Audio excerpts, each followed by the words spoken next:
tell me that. I wanted you to find out the hard way.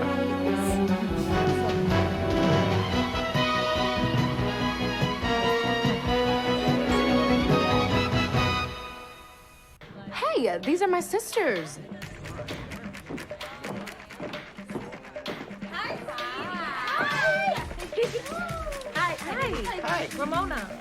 Shots, lady. Okay, yes. You guys are sisters? Yes, same dad, different mom. Sisters. Two sisters. I don't even know if we're actually ready or not. I just wanted to see what it would be like to start right at 7 o'clock. Usually we say like 7:30. It's usually about 15 minutes after that we tend to get started. I think Ryan and I started about a half hour late last time. And when we sat down to like look at the angle and everything, I looked down and was like, it says 7 o'clock. I look at you and I go, are you ready? You're like, yeah. I'm like, okay, boop. No time to collect my thoughts about the Goldfinch. Welcome back. Welcome back, by the way. Thanks. I was in Virginia for a while, so. Yeah, you were saying something earlier, like all of these movies that I really wanted to go see, but thank God you're back in time for the Goldfinch. Yeah, I really wanted to see It Chapter 2. And Scariest Stories to Tell in the Dark, and I think a couple others, but... The Fanatic. We'll watch that together. We will. That'll be date night. You may have missed out on It Chapter 2, but you still got to see a movie with Finn Wolfhard where another actor plays an adult version of him. Oh, yeah. So you kinda, a little bit. Yeah, so it's kind of a bummer, because I really didn't... You didn't want to go see the Goldfinch? No, just because of how long it was, and I don't like long movies. Why do you hate art, honey? Well, The Hustlers, I was kind of like, okay, Yeah. you know, that seems like something I might watch, but because I just got back from a long trip, I just got off... Sure. Well, I didn't just get off the plane, but I got off the plane like a day before. Oh, and I was like, I'm not in the mood for a movie. I've done that before. First of all, I should have said, I should have told you we were actually seeing a re-release of The Hustle. The Anne Hathaway, Rebel Wilson movie. Yeah, maybe they'll make their money back on the re-release. No, there was one time when, this wasn't a plane ride, but I was taking a train back from somewhere, probably a con, and it was a long train ride. And it got back on a Thursday, and I had to, I didn't even have time to stop by home. I had to go from the train station, like with my backpack of stuff, and meet Irving at the theater to see 999. That's like the cop movie with Woody Harrelson and Casey Affleck. Who else was in that? It was like mediocre, but I was kind of falling asleep in the second half of it because it was a long day. I'd been up for about 24 hours. I'm like, well, at least I'm at like one movie. That's how dedicated I am. I will go see 999. I think I did that with Venom. I was falling asleep during Were it. you? Yeah, because I think I just got back from Virginia like maybe a year ago, and yeah. Another case with me, I guess. Well, at least you didn't have to like get off somewhere to go see the Goldfinch. That's true. After a long plane ride. Well, we just got I'm Brad Jones, by the way, here with Laura Luke Jones, and we just got 2 movies here for you tonight. We got Hustlers, the stripper Jennifer Lopez crime movie, and as we've talked about already, because we just got back from seeing it like a half an hour ago, they didn't do a Thursday night screening for this. Not that I probably would have had time anyway, given the length of this film, but earlier this afternoon we saw the Goldfinch, so we'll be talking about that as well. And to go ahead and get some house cleaning out of the way, subscribe to our channel at youtube.com/Stoned Gremlin Productions. You can also follow us on Twitter and Instagram as well. We're recording this on Friday the 13th, so if you want to celebrate Friday the 13th musical style, there's the Cinema Snob episode on Bollywood Friday the 13th that I put up last Monday. That was a weird feeling when when it was a few months ago, and I was like, crap, Friday the 13th is the next Friday the 13th is during Musical March in September. And then I kind of remembered that Ed Glazer had told me that there's a Bollywood version of Friday the 13th. I tried doing some searching on it and wasn't coming up with much, so I wrote to him, and he wrote me back and said, like, oh yeah, it's called this. It's like Seven Salbat or something like that. So sure enough, I find a copy that, like, was, like, completely without subtitles or anything. I'm like, it doesn't matter. I've seen Friday the 13th. I can follow this musical, disco, haunted house with witches Friday the 13th movie. It's over 2 hours long because it's a Bollywood movie. Yeah, I remember you telling me about it when you saw it. Yeah, I was following it fine. Yeah. But yeah, so celebrate Friday the 13th and watch the Bollywood Friday the 13th episode of the Cinema Snob. I put up a Brad Tries yesterday with the beer Friday the 13th. Spoiler, it was fine. there's no like one chip challenge reaction with that. I put up a few stuff over on our eBay store as well. We're kind of we've been cleaning out a lot of inventory here lately, so we put up a bunch of copies of Jesus Bro that we've personally autographed to whoever buys it over on our store. They're all, whenever you buy one, they're all personally autographed to the people who buy it. So we put up some Jesus Bros.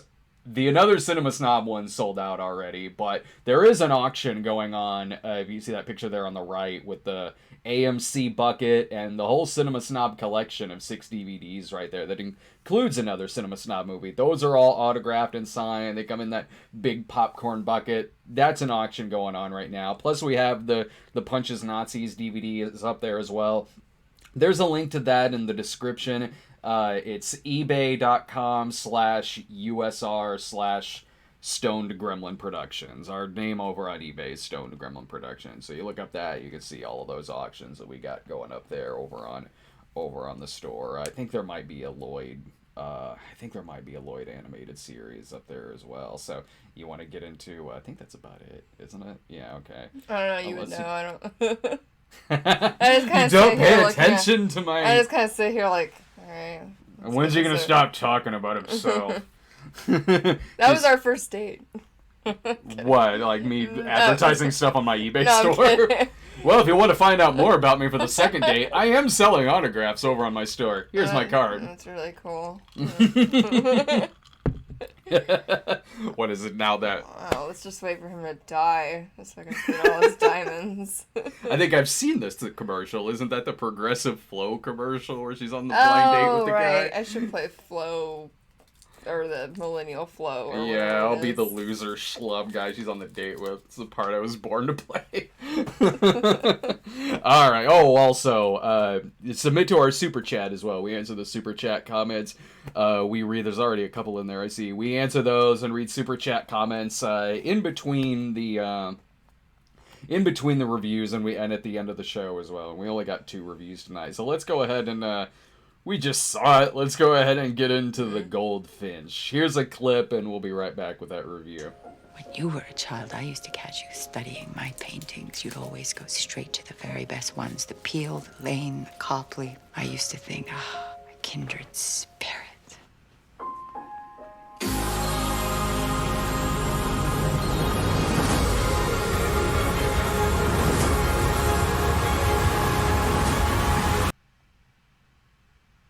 What clips do you even use for that?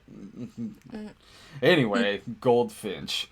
Now, this is the movie that, your sister was looking forward to this, right? Hasn't your sister read the book? She read the book. It's one of her favorite books. It's like 800 pages, and she was really looking forward to it. She just had a baby, so, like, you're not really able to go out a lot. So, like, one of the movies she really wants to see is The Goldfinch, and I told her last night, I was like...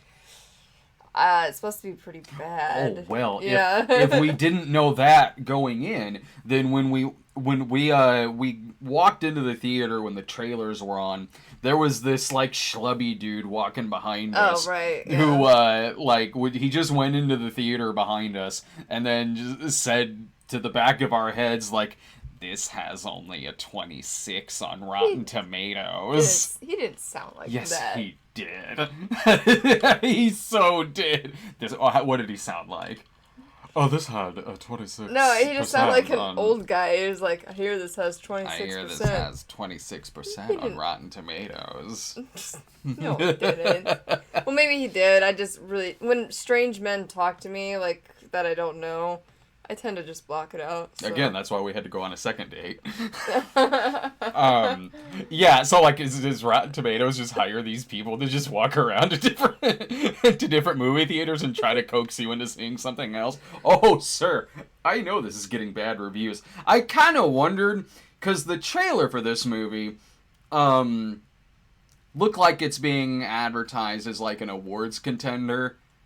But it's being released in early September. Yeah, we were talking about that was this like yesterday. that was kind of a red flag for me a little bit. I was like, I don't know, it might be fine, but it's the riveting story of Ansel Elgort as Oscar Goldfinch. I don't know. I don't Potter, I think was his name. Potter? Yeah, he plays. Wait, was that his name? I think so. It was like Potter or something. I think the other guy's name was whatever. I don't care. Or maybe I was just watching Harry Potter in my head, which is weird because I've only seen a few of those movies. Yeah, I was gonna say, what are you talking about? You haven't seen any of them except for like the 7th one. We're a Percy Jackson family. Thank you.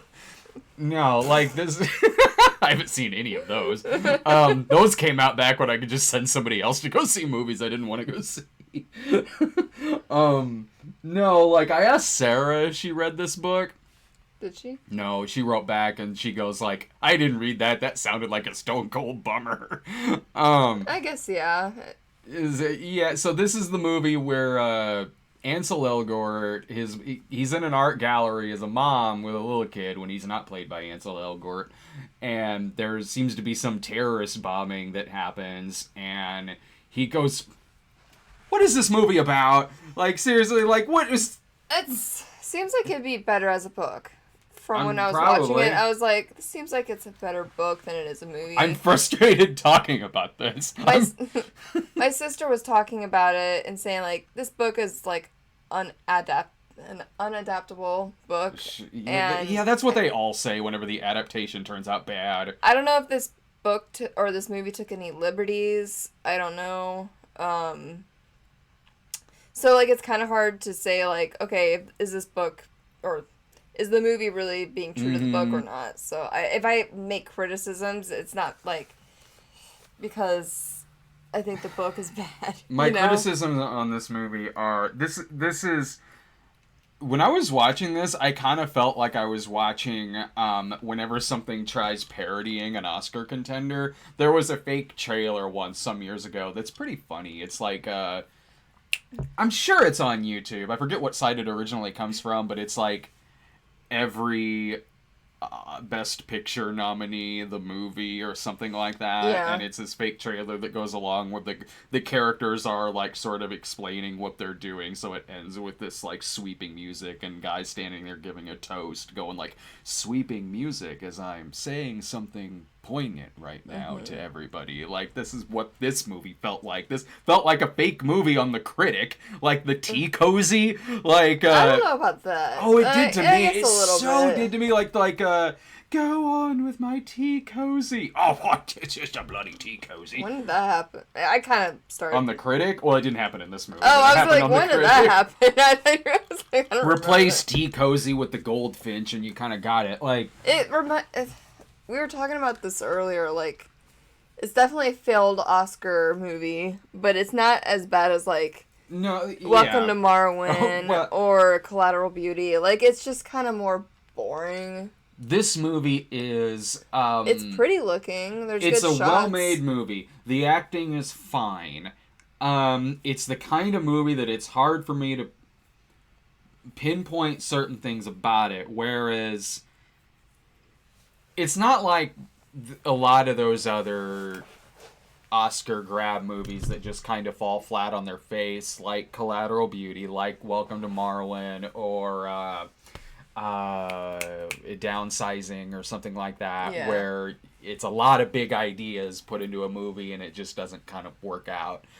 But those movies you can, like, It's enjoyably bad. Like, fail, you know? It's you can at least describe them. Years after you go see them, you can still kind of describe Welcome to Marwen. You can still describe Collateral Beauty. This is a movie that I was sitting there watching it thinking, this isn't embarrassingly falling on its face like something like... embarrassing. No, not like something like Collateral Beauty. This is just one of those movies that's really long and has a lot of different things going on in it. They put a lot of effort towards the cinematography, towards the actors they got into it. It's just a movie that's so long and it doesn't have a hook.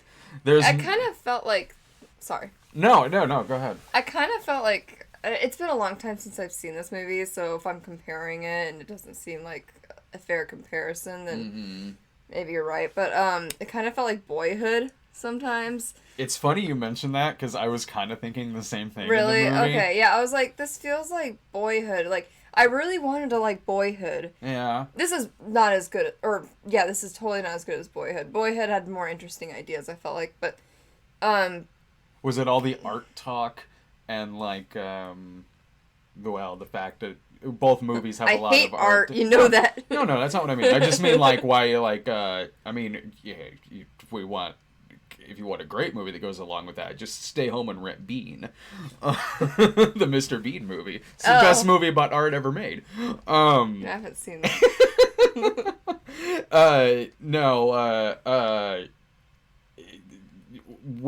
It has, of course, like, it starts out young, he grows into Ansel Elgort, but also there's a lot of very pretentious art speak in both movies. Yeah. With this one, I didn't think it was like super pretentious. Really? No, I didn't think it was that pretentious. I like antique art and like antique furniture as well. So I don't know, maybe I'm just pretentious, but with Boyhood, it was just like this really, like, a lot of things happen, but there's not a huge hook in it, is what I felt like. But I know a lot of people that like Boyhood, though, but I also didn't really feel that, like, I don't know, I couldn't identify with Boyhood that much, because, yeah, I don't know, there's a lot of things that I just didn't identify with. But also, when the kid grew up, like, I was like, man, this kid seems like he would be an asshole to hang out with. Like, he's like... Because I knew that kid in school, man. Yeah, the guy that, like, ends up being a photographer and is like, no one gets me, man. Yeah, I knew that kid. No, like, like his life didn't suck at some point. Sure. But not enough to be, like, tortured, you know? Right, like, Boyhood, at least, like, I go into that movie expecting it to be kind of a lot of, like, not necessarily vignettes, but, like, that it's going to be chaptered, certainly. Whereas this was just kind of all over the place. Like, now it's about him living with the rich family, Nicole Kidman. Yeah. Now he's over living with his dad, who's a alcoholic and gambler, and it's Luke Wilson. Now it's in the present time. Now it's back to the past. I don't like how I did that. Now it's a thriller about the underground art bootlegging world. I didn't like that, yeah, where it was kind of paced odd. Yeah, there was never a hook in this movie to really grab me and suck me into this world. It turned into it was like Boyhood in the beginning, and then it turns into this art fraud movie, like, an hour and a half in, or, like, an hour and 45 in, and the last 45 minutes seem to be, like, this, like, not action, what would you call it, like... I don't know what you would call this movie. Yeah, like, a drama. This weird, like, it's a drama where it's, like, art fraud, and they have to, like, steal this painting back. I don't know, it was just... This weird last 45 minutes that's just like, that was among the more interesting things in the movie, though. I actually kind of liked the parts where he was a kid. Well, starting with, like, a kid that's dealing with... That's the beginning of the movie, Yeah, though. I know. But before I get into that, like... I like that a couple of times in this movie, like, once you got up to go get something to drink, and when you came back and sat down, Ansel Elgort introduces his the girl, Nicole Kidman's daughter, and I saw that part. No, but you didn't see when he announced that they're engaged. Or when he mentioned that they were engaged, and you leaned over to me and you said, "Why didn't you tell me they were both engaged?" And I go, "Because it's the movie's first time mentioning it." And you had left at one point and came back, and you're like, "What did I miss?" And I go, quite a bit. Finn Wolfhard is suddenly in the movie now as like this Ukrainian lead of Russian The Cure, who's this young emo drug addict chain smoking kid who looks like an alternate universe of, like, it's funny how he comes into the movie and the synthesizer comes in. I'm like, am I watching this like alternate universe Stranger Things where Russia has now occupied the United States and this is Ukrainian Mike? The dog's name is Hopper. Yeah, I did like Finn. What's his last name? Finn Wolfhard. Yeah, Wolfhard. I did like him in this. He was one of the better characters in the movie. Like, he had some issues that I liked. I wish I knew more about it. Yeah, that was the case with a lot of this, because with him, I was kind of like, when he first came in, I'm like, I don't know where this is going or how he's going to factor into anything, but I'm like, he's at least bringing some life to this. Or later on in the movie, when it was an older version of that character, I was like, it would have been funny if it was still Bill Hader, like, with a Russian accent. Funny, yeah. I felt the same about, like, so when we meet the kid's biological dad, and it's Luke Wilson and his girlfriend Sarah Paulson, who's Kristen wigging up a storm in her character. Kristen, how? Because she looked a little bit like her in the movie, and her acting style in this particular character, I could kind of see Kristen Wiig. I did. Like, because both of those characters came on screen kind of acting like they've walked out of a Saturday Night Live sketch about the shitty parenting couple. I guess. But at the same time, I'd have to watch it again. Maybe I'd see it more, but at the same time, though, with those two characters, they kind of walked in sort of as, like, caricatures of the gambling drunk dad in Vegas, and she was like, there was some jokes, or not jokes, but like, seems like they're kind of jokey a little bit. They were still two people that kind of brought a little bit of life to this movie. So I was like, these characters are kind of two-dimensionally written, but I'm sort of enjoying watching them on screen. I did like Luke Wilson. I did too, actually. Like, when he just was trying to get the kid to, like, give him, like, his, like... grant, like, this grant money, and just slaps him across the face. Like, I wanted more with those characters. I wanted more with those characters. Anytime, there's so much going on in this movie that whenever there was something that I would like, kind of like, it would be something to where I was like, I sort of want more of that. Because there's a lot going on in this movie. There is so much going on in this film. It's a movie that feels like, just like Boyhood in the beginning, it felt like a movie just about life, you know? Sort of, like... I mean, but unless your parent's been killed in some sort of... What was it? Like, was it a terrorist attack? I think so. I think it was a terrorist attack. But they kept saying... Was it? That's what you told me, but I kept hearing, like, accidental Oh, well, then maybe it was just an know. accident. I don't know. I don't know what kind of accident Well, he that says would be. later, I guess he says later on that, like, the artist died like that, and because of some accidental explosion that happened next door. So, okay, maybe that's what it was. I don't know. There's certain times I kind of checked out, and since it was like 2.5 hours, I had to go to the bathroom a couple of times. Sure. But, yeah, like, there were parts and performances I liked a lot. Mm-hmm. Sorry. But, overall, it's just, yeah. Not great. It makes me want to create my own awards show. A failed, like, yeah, like, Oscar because you got, movie. like, you know, in the past there was the Golden Turkeys, and there was the Harvard Lampoon Awards, and the Razzies are still going on. Razzies are kind of a joke, though, it seems. Yeah, like, it just doesn't seem like... Well, wasn't, like, Jack Nicholson...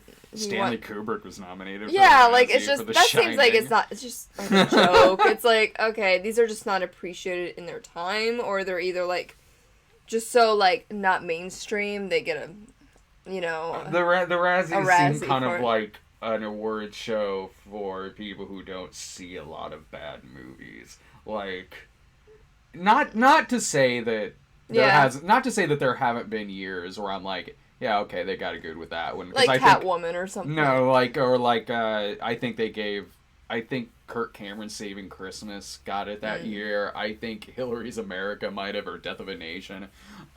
So not to say that there hasn't been times where I was like, oh yeah, okay. But then there's other times where I'm like, I think like they nominated Mother. They did, and yeah. I'm like, okay, if that's one of the 5 worst movies you've seen, come on. You just don't get it. Even the year that Kirk Cameron Saving Christmas, I think won Worst Picture, like Worst Director went to Michael Bay, and I'm like, you're high. You're just doing that just because he's Michael Bay. Yeah. I would like to create like my own award shows where it's specifically like things like this, like Collateral Beauty. Right, that'd be fun. Or like the failed Oscar grabs, like right. I don't know what I would call it or anything, but that would be something different. The movies like I would say Extremely Loud and Incredibly Close, but that was nominated for Best Picture. I would still nominate that. That movie sucked. I didn't see that one. I was telling Brad on 9/11. Kind of what this freaking movie is. I was like, we should watch that movie. It's a 9/11 movie. Let's watch kinda, it. Yeah. But kinda. The whole plot is 9/11. Oh, that Extremely Loud and Incredibly Close. What? Nothing. What? Are you making fun of me and I don't realize it? I'm just being a smart ass. Oh, well, anyways.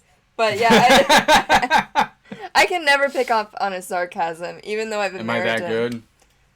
I'm just never been good at picking up on sarcasm. Yeah. It's just like one of my weaknesses.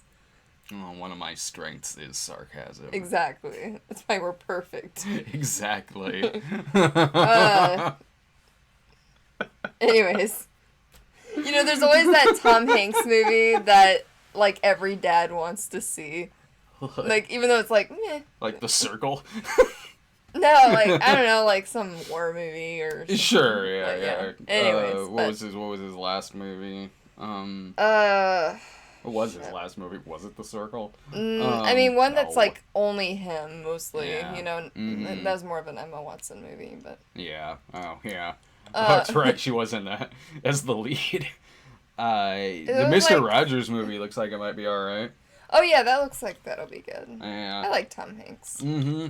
He's fun. That's a controversial opinion you got there. Say it like Bill Cosby. Honey, you say that off camera. I said I didn't.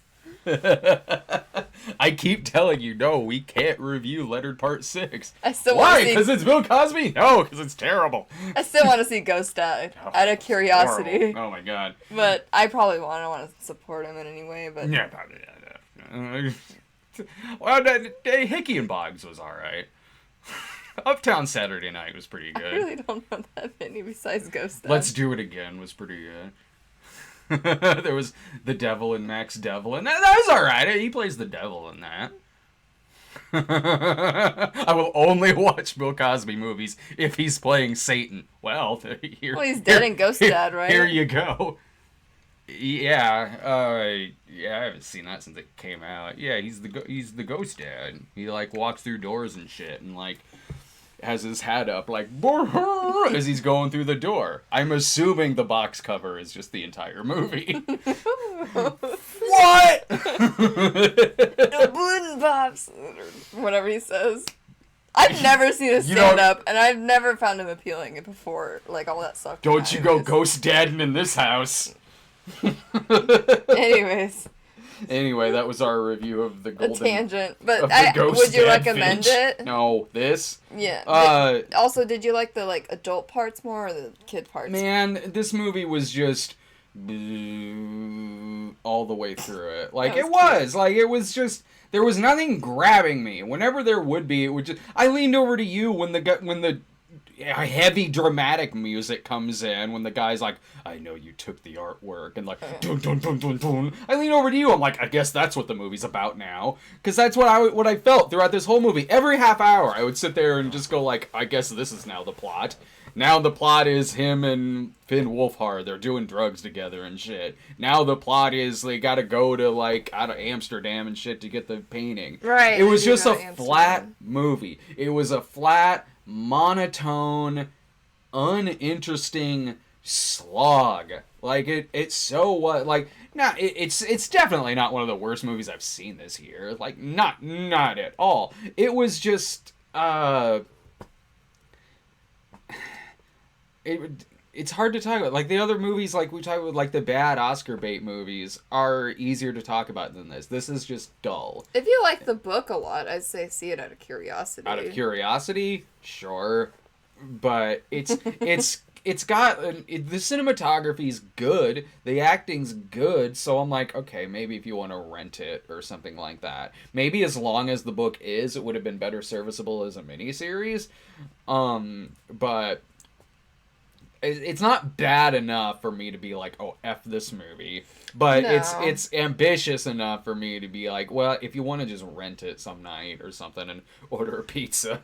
I guess. Have Like, I at don't really it. know who this is for, except for people that are fans of the book, honestly. And I don't think they like this movie very much. Who knows? I mean, maybe it's really faithful. Should we get to the super chat questions? All right, it's been a while since I've done this. So If I I forgot. given some headlines that I've seen about this movie, I think it's just there's just a lot of stuff that just kind of condensed into this, as you would need to do in a 2.5 hour adaptation of a 800-page book, I guess. We got a decent amount of super chat questions in here. Okay, let's get to these, and then we'll get to Hustlers after that. I am exhausted. That was an exhausting movie to talk about. Yeah. You begged me to go to this one because you're like, I've been going to the movies all by myself for so long. Because I was someone gone for like 3 weeks. So. Because someone had to be there to wake me up when it was over. And you did a good job of that. Thank You were not Anya. asleep. I just painted eyes over my eyes. Like Homer during like when he's in the jury. He's like he has those big glasses. Oh yeah. Oh. And those. Oh, I like this. The first one from Brad's mistress. Who is she? Oh my God. I told you not to write to me on I here. just have this water. I will not be ignored, Brad. Oh. I think that's someone else. Yeah, man, social media fatal attraction sucks. Brad's mistress, happy Friday the 13th. Happy Friday the 13th I did to not you know as it well. was the 13th of Friday until today. Like, not today, but yeah. And I was like, what else was I doing the Friday the 13th beer and Bollywood Friday the 13th? You were just like, I don't know, I just thought you were being weird. Mr. Roboto, will there be a second hooker with a heart of gold? No. I never had plans to make it. That's a movie I did 2012. I think I did that movie. It's one of my favorite ones that we've done. I really like that movie a lot. It's over on our site, thecinemasnob.com. Nah, I never wanted to do a sequel to that. Like, maybe I'd have a character from it show up in another movie, which I'm kind of doing with that Introducing Donna movie that we're doing with Bianca. I always thought it'd be funny if I ever did do a sequel to Hooker with a Heart of Gold and for no reason have it be a Western. But I'm never going to do that. That was just sort of like a wouldn't it be funny if kind of thing. But if you haven't seen that movie, check it out. I do like that movie a lot. David Mole. Hey guys, thanks for putting out so much quality content. As it's Friday the 13th, what's your favorite kills from the franchise? I do love when the girl in because I love part 3, when the girl gets it in the eye with the harpoon gun and then it goes, like, the arrow goes right to the camera. Like when Paul gets his skull crushed and the eyeball flies right out at the camera. I like that a lot. I love the dude in part 2 who's in the wheelchair and gets hit with like a meat cleaver in the face. starts rolling down the steps. I've only seen, like, the first one, and maybe the second one, and then Jason Takes Manhattan. Jason Takes Manhattan's got the great kill where he punches them. I was gonna say that one. Yeah, that's a good one, where he punches the dude's head off and it lands in the dumpster. In 7, where he kills the girl in the sleeping bag, and slams it against the tree. You're talking to me like I know what these kills That's were. a great one. Jason Goes to Hell with the girl gets the spike through her and it cuts her like chest in half. Yeah, there's a lot of great ones. Jason X with the girl with the antifreeze and he puts her face in the antifreeze and then crushes her freaking face like an ice sculpture. It's the one in space. Did I watch that one with you? You would remember if you saw Jason in space. I think I took a nap when you were... How do you take a nap with Jason X? Because you're, like, taking notes. It's not like I'm watching it with you. Like, it's not like, you know, you're just, like, taking notes. I'm not going to be sitting... Yeah. Just like when you do Baby Huey. And you were trying to take a nap. And... Ding! Like, I'm so lonely! I don't belong here. I don't belong anywhere! Same with the gorilla one with Oh, Bela Lugosi meets a Brooklyn gorilla. gorilla? That was so obnoxious. Yeah. Anyways. That's a classic. I love Sammy Petrillo. Cherokee Prasha, have you I'm so sorry for mispronouncing that. Hey, have you seen Junadusman, which is Indian Room? Now, do you mean Indian the Room or Indian Room, the Brie Larson? I get a lot of confusion when I talk to people that are not aware of The Room. I'm like, have you seen The Room? And they're like, Room? No, The Room. Yeah. The only room. There's only one room. Yeah. And there's the porno spoof, The Bedroom. No, I haven't seen that movie. If it's the remake of The Room or Room, I haven't seen them. Mr. Roboto, you're all great. Keep up the reviews. Here's $2. I like the picture. He's just throwing that at his screen. Yeah, you made me laugh there. Here you go. Like, buy yourself something nice. Like he's De Niro in Goodfellas. Like, that was pretty funny. Let's see. Natenbach 64. Basically, it's this decade's Alexander. It tried hard but didn't work. Yeah. I don't think I saw that. It's the Oliver Stone Alexander the Great movie. It's not. But I was wondering if that's what it was. So. It has one. There's a great line in that movie though, where Alexander the Great is like he's a kid and he's wrestling Hephaestion, and they're like wrestling and shit. Like, and the voiceover comes in. I think it's Anthony Hopkins. I haven't seen it since 2004, but he says something like, "If he was gonna conquer the world, first he'd have to conquer Hephaestion's thighs." I'm like, ooh, I like where this is going, and it went nowhere. Are we going into Caligula territory here? Sadly, no. Brad, we need more Neil Breen. My body's ready for Cinema Snob's Twisted Pair review. That's from Zahar Kabatsky. Yeah, first I got to get to Pass Through, the Neil Breen movie that he did before Twisted Pair. Pass Through, yeah, I got to do Pass Through first, and Twisted Pair after that. I'll do Pass Through, but I don't know if I'll have a chance to get to it this year or not. Stephen Otten. Laura, if you drop... Oh, there's a couple before that I'll get to. Laura, if you drop Brad, I'm available. See? Thank you. You have a backup plan. I do. How many diamonds you got, though? But thank you, that's nice. That's the key. Lie to her about how much diamonds you have. He lied.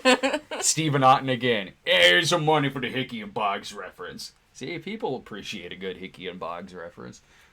Sishimaru Dono. What's the worst Best Picture nominee or win either of you have seen, other than Extremely Loud and Incredibly Close? Whenever there... It's not like... Recently, maybe Bohemian Rhapsody. I was gonna say, like, I have to think about... I would have to really go through a list. I would have to think mostly recently, like the last one. But, I mean, even in the case of Bohemian Rhapsody, it's like, that's not a terrible thing. It's not good. I don't think it was deserved. No. I didn't, you know what? But to be fair, I have not seen it yet. Well. But The Green Room, I was like, no. That should have won. Green Room, it wasn't my choice for Best Picture of the Year. I was mainly rooting for it to win so it'd piss off film Twitter. Yeah, I know a lot of people that did not even see Green Room and were like, oh man, I'm so mad. I read this think piece online and now I'm told I should hate it. Yeah, exactly. Like, I knew a lot of people that were like that, and I'm like, man, just see the movie first. Like, it's Here's harmless. how I, a white film student, would have handled this movie about race. Don't even get me started on film Twitter. The Favorite I liked a lot. Yeah. What was the other one? But even in the case of, like Green Room wasn't one of my 10 best. I thought the movie was fine. Green Room? Or, I'm sorry, Wait, Green Book. Wait, is that what I said, too? You might have, but I've made the same mistake. I'm sorry, Green Book. Green Book. Green Room is great. I would have nominated Green Room for Best Picture. I'm sorry. Obviously, it Green didn't Book. stick with me that much. So, Bohemian Rhapsody, like, yeah, it's not good, like, at all. But it's not like the Trump prophecies getting nominated for Best Picture. Like, at the most, you'll probably find... It's not like, you know, something like Night School is getting a nomination. Well, there was just some movies like... Okay, like, I didn't see Bohemian Rhapsody, so, you know, obviously I'm kind of being hypocritical when I'm saying people didn't see Green Book. Green Book, yeah. Yeah. Like, I just thought there was other movies I really felt touched by, like, that I thought should have won, but, you know... Like Hunter Killer?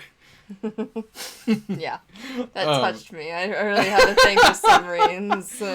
No, like, usually what I'll find with the Oscars is, like, if there's something that's nominated for, like, Best Picture that I didn't care for, usually it's just, like, a scotch below, like, mediocre. It's also, like, just really Oscar baity, where I'm like, man, you're not even caring about filmmaking. You just are trying to do something, like, on, like, extremely loud and incredibly close, like, something that's 9/11 related, and or, like, it's just like, oh, well, obviously some people are gonna feel bad if they don't like the movie, you know?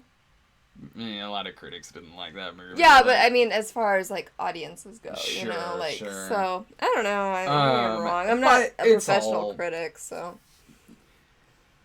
Yeah, you know, I mean, it's like I said, like, the day they start nominating shit that's in my worst list, then I'll, like, be like, rah, even then I'll probably go about my day. Well, like, we all know Oscars can be kind of bullshit at this point, but it's I still always like been them. The case. So do I. I Like, still like it. I like it's fun to watch. It's a show. You make your picks. You order a bunch of food. It's just a fun thing to watch. I'm not gonna, like, protest them. Like, It's you know? not a recent thing. If you go back, but people and just look started reading articles on it and are now like, "Ooh, I'm gonna protest it." And I don't know why people do that voice, but yeah, if you go back and look at the Oscars all throughout time, there's constantly stuff that's not that good that's getting nominated for picture. It's not a recent thing. That has always been the case. A lot of people like something and then they read an article and decide not to like it. I mean, sometimes it's legitimately, like, you shouldn't watch it once you have knowledge on it, you know, but, like, on how awful it is. But most of the time, it's just, like, you should feel bad about this, even though it's really mediocre shit. Like, sorry. Right, I mean, people can watch whatever the hell they want. Like, yeah, they should. I don't know. I don't want to get into it too much, but... No. I'll say some things I'll regret, so. What did someone tell me? They said something like, go see the Trump prophecies of the world and then bitch at me about the Oscar-nominated movies. And someone was like, well, maybe they should have the standards of a good movie and not simply just that it's better than Trump prophecy. And I'm like, oh, right, okay. I forgot that my positive review of Green Book was it's better than the Trump prophecy and nothing else. I said Green Book was fine. I just thought. No, I'm not talking to you. Like, I know you. No, didn't say I know you that. didn't. But like I said, like I wasn't too happy about it winning. But I also didn't give it a negative review. Like I just thought it was like this isn't like Driving Miss Daisy. Like, you know, I'm not gonna.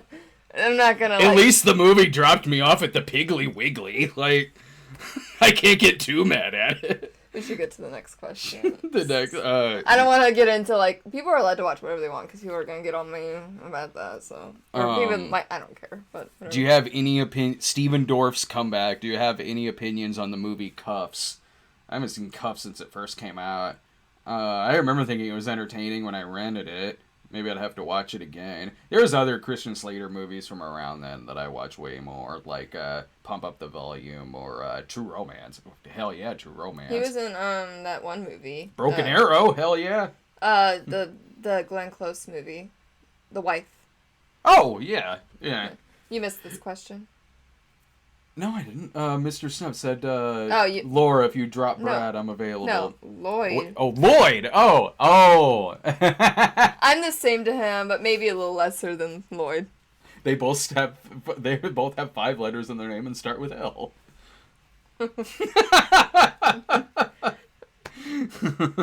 Alright, I think that's Well, it. that's a question for Lloyd. Hey, Lloyd, come on in here, buddy. You haven't dumped me yet, have you? Get rid of that bitch. He's fine. He's fine. I have to use He's the just out there restroom if you're sleeping. gonna start the... Oh yeah, I'll go ahead and just go here. I'll put up the clip and you can go over the clip. I'm just gonna go over the clip. Yeah, no problem. No problem. Here's a clip from Hustlers, and we'll be right back with that review. Front hook. Ankle hook. Yup. Knee hook. Hold on with that knee. Okay. From here, you can do carousel.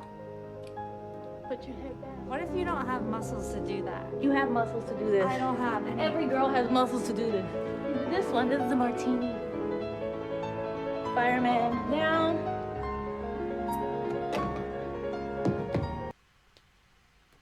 Excellent. Laura, as soon as Laura leaves the room, I instantly just start watching strippers. So if you don't know the movie Hustlers, this is the Jennifer Lopez Constance Wu movie that's if you wanted a much more like stripper version of like Goodfellas, then I've got good news for you. You got this movie here called Hustlers. If you go see like Pain and Gain, you're like, this is really, really good. Could use a little bit more dancing. I've got ones right here in my pocket. I just need to throw at the screen. Sorry, I wasn't watching strippers on the screen. My dick flopped out. Oh. Why does it make that noise? See, I was it took me a while to talk you into going to see this movie. Hustlers. You okay? Oh, yeah, I was just reading some stuff. See Oh what my the- god, did someone send us a snuff film? Hustlers. Where did you leave off with Hustlers? I was just mainly talking about stripping. That's my takeaway from the movie. It took me a while to talk you into going to go see it with me. Well, like I said, I just got off the plane, like, I think, like 2 days before, and I just really wanted to chill, because since we're moving, like, I just want to take these couple days to relax, Yeah. not see a movie, like, Sure. when I saw the trailer for it, I was like, okay, this looks fine, I think, whatever, but I wasn't planning on, like, maybe seeing it unless I was really bored that day. I just really wanted to relax that day, because I was, like, getting interviews from jobs, and since we're moving and stuff, and so I really wanted to, like, chill after all my errands were run and everything. It's but true. then This is one of the last things will be. That's why I haven't I know the sound on these needs to be improved quite a bit, but we're moving up to Chicago. We'll be around a studio, and so yeah, this is one of the last times we'll be recording from in here. I'm ready to move. But when we do, there will still be like this background and everything. Well, I this think. apartment was always like temporary. Yeah. Just so. I think we're reviewing 3 from Hell next week, so that'll probably be the last one we do in this room. But no, this was... Okay, so this is a movie that's inspired by a true story that's going back to about the mid-2000s. Like 2007, where, I think. yeah, mid-late 2000s. That's about... Was this New York? Shit. It was in the shit. I don't remember. She had like a New York accent. It's about a Yeah. group- I think it was New York. Yeah. I think, because it's Jennifer Lopez for one. And also... All of her movies are in New York. She has an accent. She's from New York, right? She's from the block, I know that. Right? Right? The movie's about a group of strippers who, this is at a time when a lot of people on Wall Street, okay, so this is New York, a lot of people on Wall Street are making total bank. And go in, get shit-faced, spend a lot of freaking money at these clubs. Most of them are married. Too. Yeah. The strippers are able to live fairly well in this. Like, if they're doing it long enough, they know the right clients to appeal to. And then they start doing their own kind of side hustle that involves quite a long period of this kind of racket that they have going on, where they meet up with a guy, like, in a bar. They're able to drug the person, get them back to the club, and get to a point to where he's getting out his credit cards, debit cards, money, all that, just spending thousands upon thousands of dollars at this club, and these strippers and the owners as well are all getting, like, a cut of all this money going on. And that's really kind of the overarching thing going on here, and this is all being told from the point of view of Constance Wu's character, who's relaying this to a reporter who's doing an article in a magazine about this whole kind of scheme that they had going on. But as it's going throughout the movie, there's different big events that happen, like the Wall Street crash, everything with the housing crash and all that, to where a lot of these guys were then broke and not spending a lot of money. Yeah, so they suffered as well. So yeah, the strippers and the strip clubs also suffered too, and they have to like outsource and get all these other side hustles going on and everything. And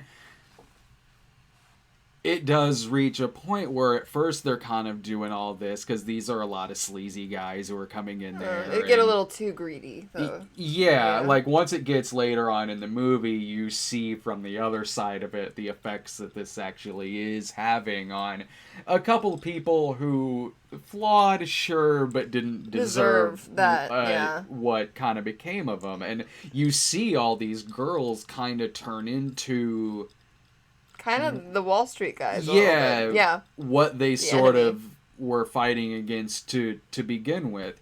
This movie, I actually really like this movie a lot. I do too. Like, I was telling you this, like, when we got out, like, I thought, like, there's a lot of movies with it's, like, an all-girl cast, and it seems to be a lot about sisterhood. I mean, even though these women do turn into kind of too criminal towards the end, but, like, I was like, this movie, there's a lot of sisterhood themes to it. And I feel like all these movies that are coming out where that is, like, supposed to be the theme, but they turn out to be, like, remakes or reboots of something. And they're just like, see? Shoehorning the girl power theme into it. Oh, okay. Like Ghostbusters. Or it's like... The kitchen. Yeah, like, it's like, see? This is girl power. Let's shoehorn this in here, and let's have a little moment where we say, like, we're sisters or something, you know? But like everything is Endgame. Right. Like, I'm like, man, like, this is just feeling forced. Cynical. Yeah, and then they're just doing it to get, like, a little bit of an applause, like, oh, yay, or something. But there's also, like, things where it's just improvised fun, like, where it's, like, sisters. In this movie? No, I'm saying, like, there's either, like, reboots, like, Ghostbusters or something like that, or the other sisterhood thing movies. Sisterhood of the Traveling Pants. I like that movie. I like other Ocean's sisterhood 8. themes. Yeah, like Ocean's 8, or like there's a lot of things like Sisters, or like with the Tina Fey movie.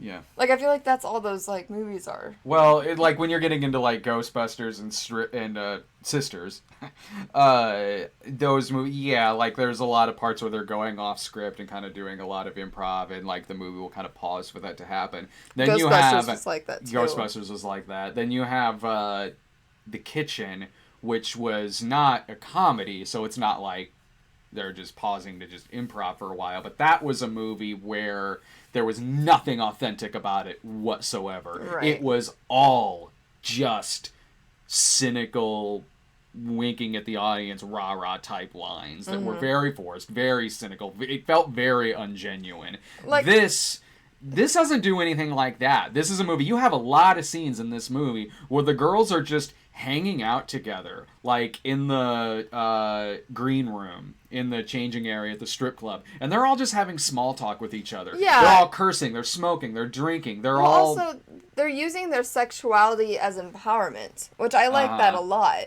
I like it when sometimes it's, we exchange our power of sexuality with a man who has a lot of money or something. Mm-hmm. Not saying I'm doing that, like, ever, or have done it, but I respect it, and then they steal a bunch of money from these guys, like, that are assholes. Yeah. I like that. Like, I think it's really cool when women can do that and they feel comfortable with it, but the movie's making a real story. The movie's not doing it in any kind of, like, really kind of, like, winking cynical way because it's, like, popular to do now. It's not doing that. It is making a movie about people who... popular, yeah. It's making real three-dimensional and very flawed characters out of this. Characters that have real human flaws. They make mistakes through the movie. They screw up. They get a little too powerful, and people do end up getting hurt in this movie. It's not a movie where these characters are written perfectly. As perfect human beings.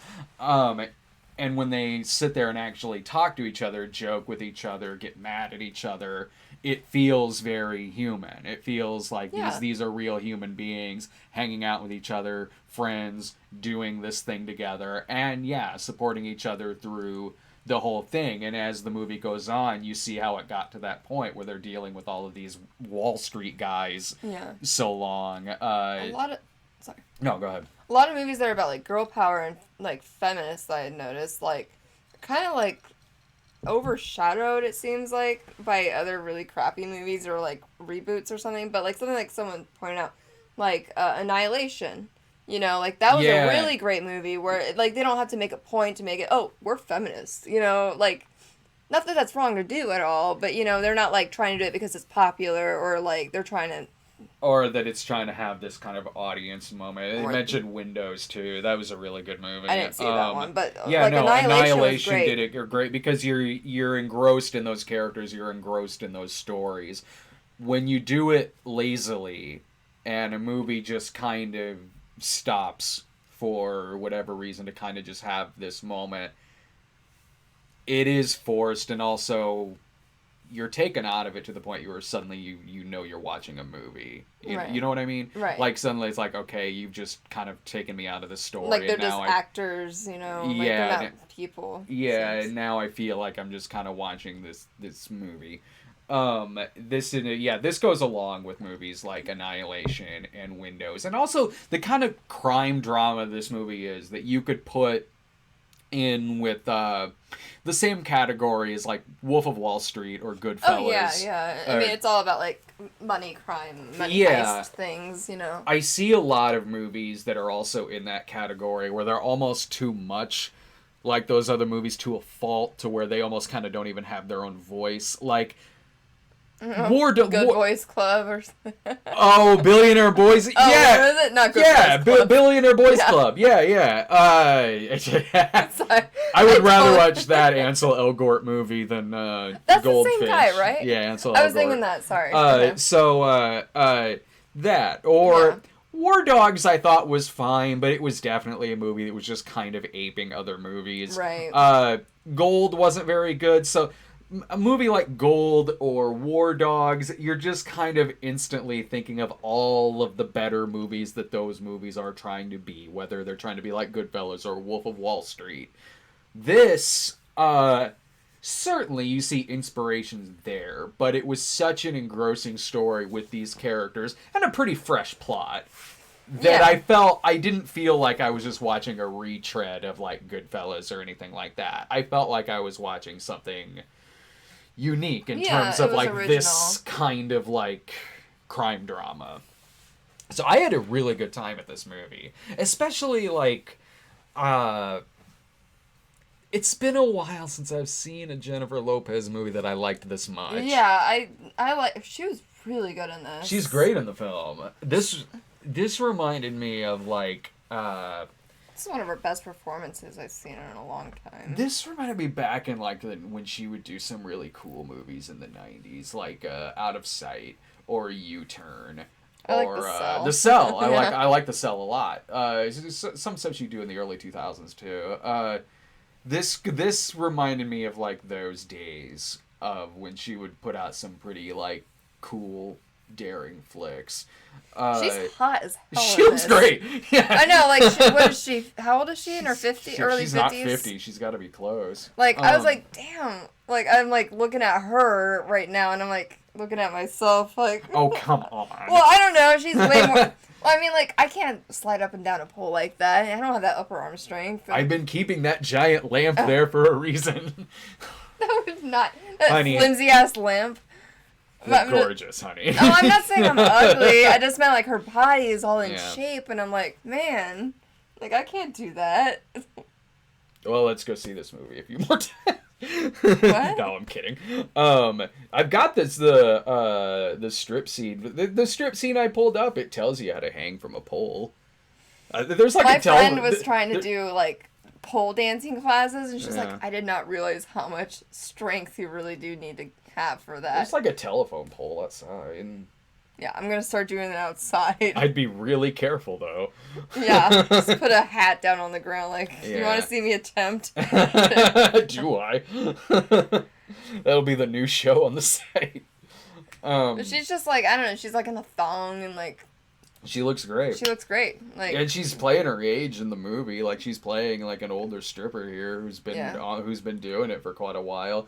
She's fantastic. Like there are so many of those movies she was doing, like Second Act or Made in Manhattan or what's the one where she's pregnant?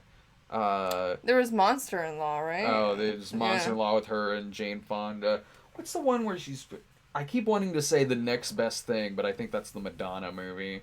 Where she's pregnant? Yeah, where she gets like artificially inseminated, but then the day of she meets like the man of her dreams. Oh, that sounds really shitty. Man. It was a shitty movie. Well, I meant like as like something that would actually happen to me. I'm like, you know what? Fuck it. I'm just gonna get artificially inseminated. Oh my god! I just... Thank you, Oh. Mr. Snub. The backup plan. That's it. The backup plan. We'll have a day where we watch the backup plan. There's so many other things I'd rather watch. No, I had a really... The audience had a good time with this movie, too. Yeah. Yeah, the audience had a great time with this. Plus, they had a great time with that stupid trailer that was in front of it, that countdown movie about the app that tells you... Oh, I when to had go a back. great time with that. Oh, yeah. trailer. Yeah. The audience was laughing their ass off at that. Yeah, so between Hustlers and the Goldfinch, this is by far the better movie that's playing this weekend. This was a nice surprise. When I saw the trailer for this movie, it wasn't that I thought it looked bad, really. I just thought that, like, It's just well, another it might movie. be alright. I don't know. Like, Jennifer Lopez movie track record hasn't been great for a while, but this was a nice surprise. It's a really well-made film. It's paced really well. The drama's good. The comedy is really good in the movie. Mm-hmm. These characters, they have great chemistry with each other. Yeah, all these Constance girls. Wu and Yeah. Jennifer Lopez had really good They chemistry. do. They have very good chemistry. Like, I felt in the like they movie. were friends. Even though, Yeah. like, apparently, I don't know on the movie set, but she's apparently, like, a huge diva, so I'm kind of curious, like... Who? Constance Wu? Yeah. I wonder if there was, like, you know, a I lot like of tension. divas. Well, you got the talent to back it up. Yeah, I that's I like fine. divas. I know a lot of divas that don't have as much talent as they think they do. Yeah. Yeah. Like, when there's actually talent to back it up, it's like, okay, yeah, it's fair to say, like, you had a bad time on this movie set. You wanted yourself a fur coat after watching this. I've always wanted a fur coat. Like, Mm-hmm. it's just I feel bad about it. But, like, if it was, like, a used one, like, even vegans are okay with, like, buying a used fur coat. Because it's like, why would they get, like, the animal's not going to die for nothing. Like, if it's a used fur coat and it's in a thrift store, yeah, I'm going to buy it. Like, why would I want it thrown away? Sure. Like, I don't support it at all. I just think, like, if it's already used, why... I haven't wanted one ever since Ghostbusters 2. Way too scary. It's gonna come to life and attack me. I would look good in a fur coat. Yes, you would. You have, like, feathered hair. Yeah, too. feathered hair, Yeah. gold jewelry, and, like, just nice, like, heels, and just, like... Are you sure you're older than her, Brad? She's clearly from 1977. that brief period where Steve Rubell turned Studio 54 into a time machine. I just love those fur coats that she has in that movie. Or, it's just, I don't know. Yeah, she's got a line in the movie where she says to Constance, they're on a rooftop and Constance, who's cold, she's like, "Come hang out in my fur." She was rocking those fur coats in that movie. Oh, yeah. Yeah, if you go see this, you get some too. friends together, you have some drinks, like, in a good way. Like, yeah, this is probably one of the better things playing right now, to be perfectly honest. Yeah, it really is. For me, at least. But, I just don't think this year's been that great for movies, though. For me, like, I did miss 3 weeks of movies, so maybe there was something that was really good that I would have liked. But so far, I've only have, like, maybe, You would have really liked Peanut Butter Falcon. Yeah. Like, there's just been, like, 3 or 4 or 5 movies that I actually really liked that I would recommend. But it's also not Oscar season. There's been a lot of Or it's almost there's been a lot of mediocre, forgettable movies. Yeah. Like, this is one I'm like, I like this. It's original. It's female empowerment and fun. Sure, yeah. But yeah, there's been movies this year that I've loved, certainly. I mean, Once Upon a Time in Hollywood, Gloria Bell. Yeah. There's been... I like The Beach Bum. Yeah, but that one was I wouldn't fine. recommend it to anyone, really. Like, it's been that great of a year for... Oh, this movie was my favorite one. I don't recommend it, though. It was still really I don't know bad. a lot of people that would It's actually... been that bad for movies this year. Like, I liked it, because I like a lot of Harmony Korine movies, but I don't know that many people that'd be like, oh yeah, that was good. Like, I feel like people are like, eh. I liked it. Just you liked it better than I did, but I still liked it. Rocket Man was really good. I didn't see that one. Yeah, there's been movies. There's been movies this year. I didn't that say I've really I dug didn't. the I didn't hell see out every of. movie, but I did. You said every movie. You said literally every movie we've gone to go see. There's been a lot of Netflix been movies that terrible. were out, like The Perfection. I like. Sextuplets. I didn't see that one. No, I totally recommend this movie. Yeah, totally. I highly recommend the film. I liked Midsummer. I didn't like it at first, but I did like it after a while. Yeah, Midsummer was alright. I actually really like it. Like, after a love while. it. I didn't love it. Neither did I, though. Like, at first, but then I was like thinking about it after a while. I was like, you know what? This is really good. Thinking about it, I was like, yeah, no, it's still alright. I don't know. I guess I don't know. I get why you like it way better than I do. Yeah. But I didn't dislike it by any means. It's a gorgeous film. It's certainly ambitious, and at the very least, like, I respect any horror movie that's that ambitious, looks that good, and even goes for that length. There were just some things about it that I didn't really care that much for. Well, like, the whole, like, grief part, I felt like I could identify with. Yeah. So I think that's... I get that. Like, especially since it was, like, a suicide thing. I was like, okay, Yeah. there's a lot of themes here I could definitely... Yeah. I've had movies that I've gone to see that have, like... I see them at the right time and it hits me in that spot. Yeah. And, I mean, off the top of my head, I don't know, but Swingers. Swingers. We were just there was a time in my life when I was money, baby, and I didn't even know it. And Swingers hit me in the right spot. It was what taught me to not be the guy in the PG-13 movie. You want to be the guy in the rated R movie. The guy who you're like, I don't know if I trust this guy. That's what I want to see in a man.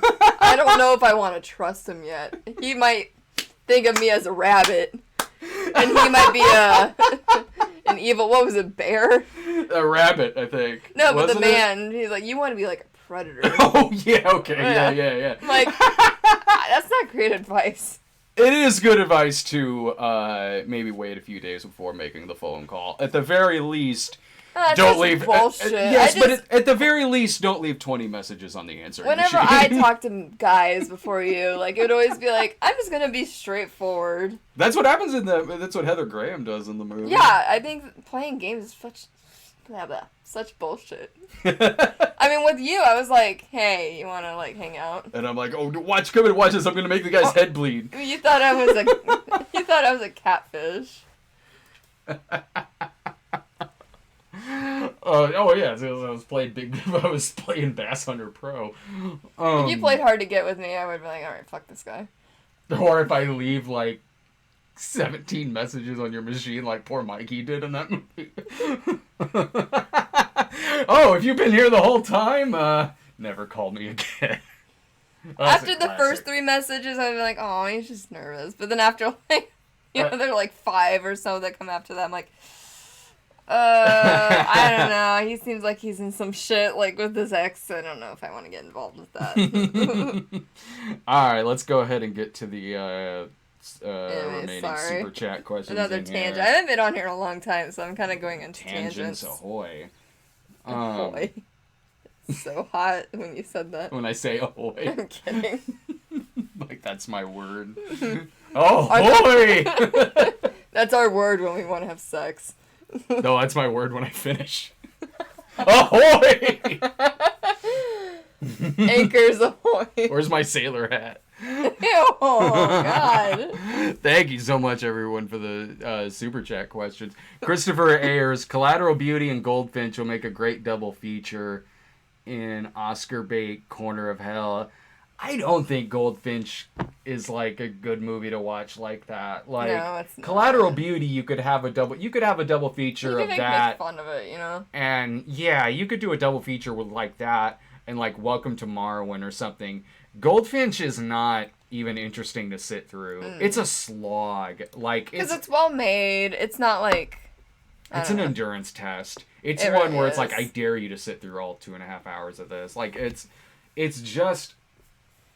It's like a dare, or like, can you sit through this? I'll give you like $20 if you can. It's just such a nothing movie because it's like, it's not. There's nothing great about it for it to even be that good, but there's also nothing terrible about it to make it bad. It's just a flat melodrama of a movie that needs to be about a half hour shorter.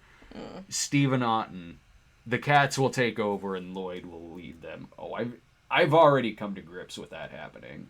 He thinks. Chirukuri again. Desh Dory, which is the Desi action version of The Room. Okay, I'll check that out. It might be pretty good. It's probably long, but it's probably... That's why I haven't done a lot of Bollywood movies on the show. Like, I think... yeah, like, I think... Or is it because you're racist? It's both! No, I'm kidding. No. He's kidding. Oh, you know, to be fair, the racism thing is second. Someone's gonna cut that out and be like, see, Brad's a monster. See? Look, I knew it. No one ever gives context to anything anymore. I swear, there is no other context to this.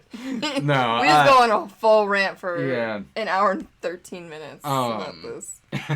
No, I haven't done a lot of those on the site before, just because there's a lot of them that are really long. Like, but it was fun doing the episode on the Friday the 13th one. I'd probably do the Bollywood Jaws at some point. I've actually seen that movie before. I've never seen a Bollywood movie before, so I'd be interested. TJ O'Donnell. Hey Brad, if you're looking for a new show to binge watch on, I'd recommend either The West Wing or In Plain Sight. One's about the presidency and the other's about a team of U.S. Marshals. That seems right up your alley. I've seen some of The West Wing. Well, not I don't the know how second well one. that would... Which one is In Plain Sight? I've never heard of that one. I'm not really into political shows. The West Wing was a good show. I hear it's fine. Like, my I don't know if friend I do was into it. I don't know if I do a binge watch on it, because I don't know how many people would be interested in watching me binge Yeah. watch The West Wing. If there was, like, a movie coming out, then maybe, but... I was thinking about doing it with Downton Abbey, because that movie's out this weekend. But I didn't have time. We've been so busy lately. I had to do because of us moving at the end of the month. I had to do like a month's worth of Snob episodes. So like all of the musical March and September episodes are on Patreon right now. Oliver Klozoff, best Jason look and portrayal. I love Part 7's look and the smarter survivalist Jason from the remake. No, 7 was a good look. The first Kane Hodder one. That was a good look because he was big in that, and he had that like rip in his back, and you could see his spine and shit. 3 3. I always loved the look in 3. I mean, I just love part 3 anyway, but, like, when he's still that, like, lanky, backwoods, yokel Jason Voorhees, he's, like, all, like, his arms are hanging down, he's all lanky and shit, where Richard Brooker played him in part 3. I love that look. Ted White's look in part 4 was good. 3 is I think my favorite look of Jason, but I do love the Kane Hodder was great because Kane Hodder could really get some laughs with Jason. Like, he had really good timing in his face and his movements and everything, where he could get some really good humor from playing a character who doesn't say anything and you don't see his face until parts where he takes his mask off. But, like, parts like in part 8 where he sees the that billboard where it's a hockey player on the billboard and seen it. Jason Takes Manhattan. Oh, that one. Yeah. I'm sorry. Where he sees the billboard and it's the hockey player and it like confuses him and he like cocks his head when he kicks. It's been a while since I've seen it. That was back in our old place. Yeah. When he kicks over the boombox that those guys are listening to. Wait, that was here actually, wasn't it? When we watched it? That was over at the old place. Yes, that was a while ago. I don't remember. Yeah, that was at the old place. Part 3 is probably my. I have a soft spot for Richard Brooker, Jason. T.J. O'Donnell. Hey Brad, would you consider reviewing the animated Tom Sawyer movie from 2000? The main characters are talking cats and foxes, voiced by country singer, and also Lloyd approves. Well, now don't put. That's Lloyd's favorite. You have to run it by Lloyd first, whether or not he approves it. He's really the brains of the... He doesn't like it when you put meows in his mouth. I didn't know that was a thing. The talking cat Tom Sawyer. Right on. Yeah, I might have to check that out. Oh, before I forget, something about Hustlers I also liked. Yeah. Sorry, this reminded me of that. The music really brought me back to like... Oh. to like 2007. I was like, man, this played in high school for me. Yeah, it's one of the earliest things I can think of. I'm like... This is one of the earliest movies I can think of that's doing, like, sort of a love letter to the aughts. There's nothing wrong with the aughts. Stop it. Yeah. Well, I mean, to be fair, I only remember about half of the aughts, and the half that I do remember. So, like, yeah, you were remembering all the music from that movie. I remember dancing to this at my, homecoming. I was like, I don't remember this. I'm old. I don't remember this song. I guarantee I was not listening to the radio station that was on, and also probably passed out in an alley somewhere.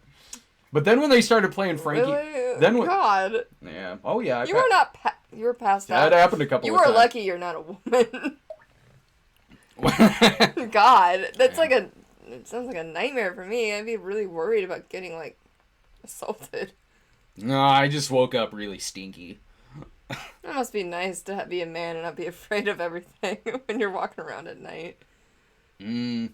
Well, I mean, there were a lot of rats in there. It's like I can't even go to the gas station without being scared some guy's gonna freak out and Oh yeah, I could be me. 24, 25 however old I was. Like, I can't walk home. I'm gonna pass out in an alley. One time I woke up on a train. Wasn't sure. Really? Yeah. Are you serious? Yeah. Why didn't you tell me this? It just now came back to me. No. I got a ton of stories. Woke up on a train once. Wasn't sure where it was going. Seriously? Yeah. Yeah, my 20s sucked. I was into I'm surprised partying. you've never told me that. I was into... I've told you about my partying days. Yeah, not that. Not like that. Jesus. Oh, yeah. Wait, maybe you did tell me. Not when you fell asleep in an alley, though. I never told you about falling asleep in the alley? I never told you about Hobo Joe? I don't recommend it. Yeah, being me, a woman, I would not do that. Passed out in a parking lot one time, and I was dressed like John Holmes, because it was Halloween, so I had, a sock in my pants. I passed out in I wouldn't recommend it. I wouldn't recommend it to a man either. Obviously, men get assaulted. Yeah. I'm just saying, Yeah, no, I didn't. I just woke up the next morning, gonna have to walk home. I lived close to downtown. I don't think it we was would have fine. dated. You would have hated me back then. No, I wasn't a very good person back then. I'm not into that kind of guy. I'm glad you settled down. Oh, yeah. Well, turning 30 will do that to you. The hangovers get way worse. I probably had... The day after waking up in the alley, I probably had to go to work. I'm going to sleep by this dumpster, but let me set the alarm on my watch real quick. Yeah, no, I'll have to think back to some other stories. I remember the train thing. Anyway, sorry, I just wanted to talk about the music real quick. We don't have to go into the depths of your memory of being drunk and... Yeah. See, the bottom line is my experience with the aughts were way different. Yeah, end of the story. Like, you were fine. I was living the 2000s version of Less Than Zero. It wasn't as fun. Yeah, mine was just being hated in high school because I was a fresh meat and my boobs developed over the summer, so a lot of girls didn't like me. Yeah, I didn't have that problem. Yeah. Like, oh, who's the slut? I'm like, I'm sorry, I didn't do anything. Yeah, that didn't happen to me. In the God, yeah, being a girl in your 20s or in your well, you always teens quote is a lot of fun. You always quote the Rachel line. Oh, most girls don't like me. Yeah, no girls ever liked me in high school. I don't know what it is. It's just because. Mm-hmm. Nothing. Is that the end of that story? No, your face looked like you were about to say something. No, I was listening. I was lost in my eyes. I was lost in your eyes. The Love's theme started playing like around. Could also be the acid that I just took. Oh yeah, that happened also. Well, yeah, I did so many drugs back then that really I could just like trigger a trip whenever I want. We started talking about the old days. I should trigger an acid flashback. Boom. I don't think I'd ever do acid. I'd be too scared and too anxious. Do acid and watch the movie Harvard Man. Trust me. I've done shrooms, but Yeah. that's about it. Stephen Otten. Shadow is really good. See it if you haven't. Shadow? Like The Shadow with Alec Baldwin? I've seen that one. I don't know about something just called Shadow. Is it a show? I don't know. He says it's really good, though. TJ O'Donnell. Hey, Brad, would you ever consider going to Dragon Con in Atlanta one year if they asked you? Yeah, if they asked me, totally. I've never been there. Whenever a con asks me to go to one, unless I'm doing something, unless I'm gone that weekend, like, I typically say yes whenever a con asks me to go. I know we're doing Grand Rapids in November. Oh yeah, that one I'm excited for. Yeah, same. I think that's the only. That's our second wedding anniversary. So we spend it in Grand Rapids. Tobin Bell's gonna be there. I'm super excited. Oh, I think Tobin Bell. Oh, wait, for some reason, in my head, I went Topher Grace. I was like, I didn't know you were such a big fan. I'm such a fan. He was awesome in Predators. I think that's it. Is that it? All right. Well, that was a lot of fun tangents. Sorry. No, I had a good time. That was fun. No, I had a really. I haven't done these in a long time, and I've also haven't seen you in a long time, so a lot of tangents. You got back on Tuesday, but we decided not to talk to each other until I was just so tired the other day. I was just like, man, I'm just gonna sleep. Yeah. And yeah, I've been. I mean, you were way busier than me. You had all that traveling and shit. But when I got done with the Sunday school musical episode, I'm like, I know we gotta pack and do shit like that. But I know, that's why I was sleeping. I was like, man, I'm just gonna chill. Yeah, I just wanna not do shit for a few days, except to go see the Goldfinch, which made me more tired. Hustlers, which woke me up a little bit. And then I guess we gotta start getting into sorting through shit. Yeah, I have to get rid of half my clothes, and I guess I'll just get rid of them and take them somewhere. I want to make money off of it by taking them to what's it called? Goodwill. No, you don't make money. Plato's Closet. Plato's Closet. Yeah. But I don't know how many people want my ugly clothes. Next week, Rambo comes out next week, and I forget what else. But we're moving, so at some point, it might be day or two late and seeing the stuff that's coming out next Friday. But I am going to try to come back with a review in the middle of the week for 3 from Hell, the Rob Zombie movie. They're showing that out here, so I'll get a chance to see that. I think we'll review that on like maybe Tuesday night.